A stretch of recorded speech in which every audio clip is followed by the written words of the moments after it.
Greetings and salutations. This message comes with a whole lot of love.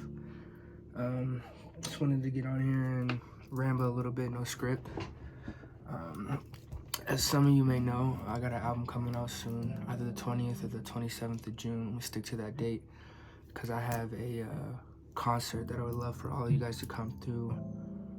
The 29th, I believe, that Friday of June. Kumbi's headlining. You may know him as Young Rai. But yeah, he put me onto the show, so I'll be dropping an album either that Friday before or the Friday right before, so we'll see what comes to tune. But yeah, I wanted to get on here, talk about Phoenix Rising. I just got out of the hospital. I suffer from left ventricular compaction, so basically one of my heart valves that pumps blood a little bit smaller than it should be, and sometimes it just kind of clamps up when I physically exert myself too much sometimes. And it happened to happen on the last day of school, which I'm really sad about because I didn't get to see my students off, specifically my 8th graders, none of my coworkers, and I love them over there. But that's a family because they really took care of me, made sure I was straight. I had to hop in the ambulance. God gonna take care of that bill. But stayed overnight, and all my tests came back clean and stuff like that, and I'm all good, I'm all healthy. I just gotta follow up with a cardiologist here pretty soon, but pretty scary stuff. It almost feels like I was having a heart attack, and first time it happened was actually my senior year of high school. LMG will tell you about it, the gang will tell you about it, and anybody who played football with me that senior year will tell you about it. It's actually kind of like a funny story, but without getting into it, I basically, passed out, and it was a real scary thing. But once I hit the 25-minute mark of my BPM being at like 180, and I'd been at rest for 20 minutes, I was like, all right, let's get serious. But got a good bill of health. So moving forward, yeah, Phoenix Rising. Working Nations, well, I tell you what, I wrote the original song for it.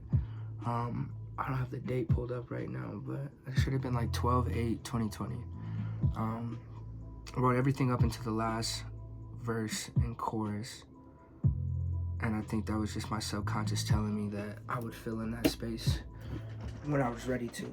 And the first song, the original song, Phoenix Rising, it's been the intro, outro to a lot of tapes, but it finally landed exactly where it was supposed to. This whole project is the soundtrack to a movement, really. It's the soundtrack to my life, but it's so much more than that. It's the soundtrack to the life I envision that I'm creating through my own two hands right now that involves everybody else, because it's so much bigger than me. It always has been, it always will be. And I love my community, the village, keep that in mind. It's Phoenix's Rising. I don't know if you could tell, but I didn't even plan this for real, but I'm a Scorpio. Scorpio sun, Scorpio rising. Not Scorpio elsewhere on my chart, but that's for me to know. Taurus moon though, baby. Shout out Arias, Antoine, Del Luna. Y'all gonna hear from him quite a bit and quite soon.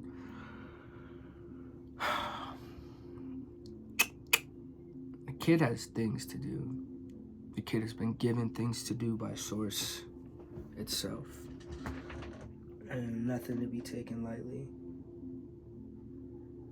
I would like it to be known that I have a healthy ego, as one should, and it is necessary in order to move through, in the way that I do about this life of mine. And I crave that feeling of being understood, but what I know for sure is that no one ever is going to truly be understood. You can never actually walk in somebody's shoes. But I'm a damn for sure try, so you understand why I do what I do, who I do it for, why I do it for, and who I am. I'm human, I'm very fallible, and I come with a lot of fallacies. But as I grow, at just being the age of 24, I've worked through a lot of them, and I've got the chance to do a lot of inner work and inner understanding. Overstand me. And through that, I've created something very beautiful, very beautiful. And it's something that is necessary to share with the collective, and I mean that. Like, I'm not getting to that point where I really understand why God had me go through the trials and tribulations that he did, from the year 2019 up until now. You know, for those who know my story, I've been through a lot. So has everybody else. Everybody's got a story. But I'm taking the chance to tell mine. If that doesn't just make me different there, then what does make me different? And I love being different, because different is unique. And I'm very much so, because I've been made this way, but I've made myself this way. And I'm very proud of who I am. I love who I am. And I will never not stand on that and say that as loud as I can, because in order to love oneself is loving everybody else that's made you who you are. I saw a quote the other day that said that, it's not a mausoleum, something along the lines of, you know, I'm a canvas of everybody else who has painted me. You know, all the influences, those who have loved me, the heartbreak that others have given me, the homes people have given me when I didn't have one. You know, so all of this it comes from a place that's not just me. And like, what I've created is very much what everybody else has created alongside me, inside me. And that's a beautiful thing. Going back to the whole Scorpio shtick, there are phases in the ascension of a Scorpio. There's phases in the ascension of life, the spiritual journey, but specifically for the Scorpio, you start as a Scorpion. I'll let you do your research so I don't have to go on explaining all this.